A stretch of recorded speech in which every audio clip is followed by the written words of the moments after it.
I think my biggest challenge is to get our industry and sector noticed, particularly by the policymakers. Looking at the risks and opportunities that the regulatory landscape brings. It's always changing, there's always new stuff coming down the track, so it's a constant balance to make sure Viridor stays ahead of the game and we help our clients to do the same. CIWM is a membership organisation, so very clearly one of my big challenges is making sure our members get the service that they need and want. The second thing is CIWM represents the views of the sector, and so it's making sure that those views are heard properly and understood properly by policymakers, the public, media. There are great ideas that our industry has, but being able to deliver them is really difficult. And partly that's about a whole supply chain and value chain not always being in harmony with each other as to how things should be done. I think the added challenge to that is the quality of data that we as an industry rely on in order to do things. That it's a fundamental part of a sustainable future, economically, environmentally and socially. It's fundamental to living on this planet successfully. The fantastic people that work in the sector, across the sector, whether they're the bin collectors, whether they're the machine operators, the plant operators, through to all the support services. We have an army of people helping to give resources new life across the sector. I think the one thing that I would like everybody to understand is that the people who are in the room at RWM over 3 days, 11,000 people, these are people who are trying to make things better in society.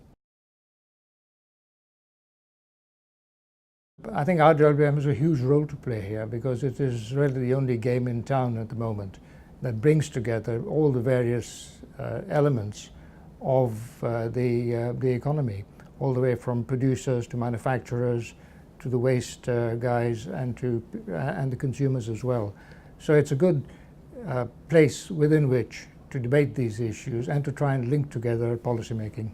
The direction of travel that we as an industry are in has been fantastic over the last 10 years. The progress that's been made recycling more and more material across the UK, whatever sector you're in, the demand to recycle more is there, and that's set in stone now. It's not going back. So business demands it, the public demands it, our customers demand it. I think there's a huge amount of potential to get more value out of the materials that we use, out of the water that we use, out of the energy that we use, being more efficient in their use, being more careful in their use, and developing new business models on the back of that.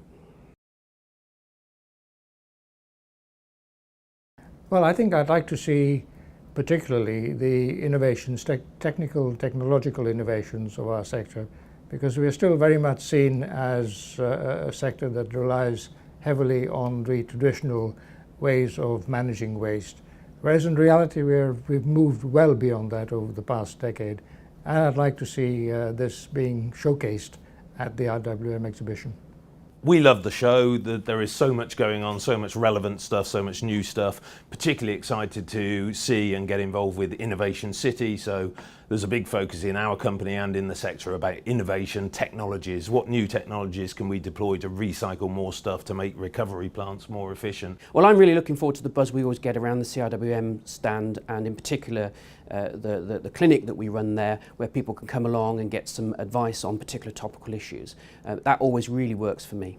We've got 6 theatres this year for a content-hungry audience to get stuck into. I understand over 200 speakers, over 100 hours of content. That excites me. As much as anything else, it's about meeting people, but it's also about hearing about the new stuff, the exciting stuff. So where are we going in terms of policy direction? What new technologies might be coming down the track that offer commercial advantages? And hearing about some of the best practice case studies, some of the stuff that really challenges us, both professionally and as a company. It brings together people from a whole host of different areas with a whole host of interests that coalesce around the RWM concept, even though they are somewhat different. The sector is so fast moving that we really need to keep up with what other people think, how we can change the way in which we deliver our services to our customers. And the RWM show is a good place to do that. You soon know about it if you've missed a year. You feel a bit behind on the technology, a bit behind on the innovations, certainly behind on the conversations, not part of it. So actually that's why I attend every year. It keeps me up to date.